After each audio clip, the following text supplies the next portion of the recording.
यहाँ हिंदी में एक छोटी सी डरावनी कहानी है। एक रात एक छोटे से गांव में एक पुरानी और डरावनी हवेली थी। इस महल का नाम भूतिया मंदिर था। लोग बीमार होने लगे थे कि कभी कभी रात में इस महल के आसपास चीखें भी सुनाई देती थीं।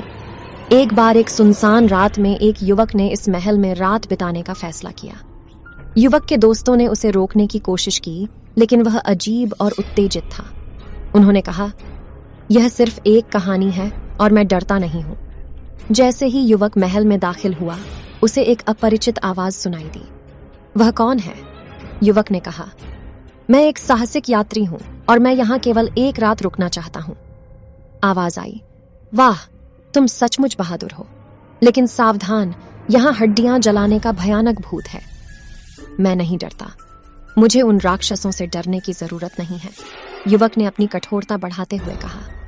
आवाज फिर बोली, तो अच्छा, जाओ और जीवन का आनंद लो। युवक महल के अंदर चला गया। रात बहुत अंधेरी थी और धीरे धीरे वह एक कमरे में पहुंचा जहां एक बहुत बड़ा और भयानक दर्पण था। जब उसने शीशे में देखा तो आश्चर्य से रो पड़ी। उसकी छवि दर्पण में दिखाई दी, लेकिन सिर के बजाय उसका सिर चकनाचूर हो गया। युवक ने पीछे धक्का देने की कोशिश की, लेकिन दरवाजा बंद था। आवाज सुनाई दी, तूने मेरा आईना देख लिया, अब तेरी बारी है।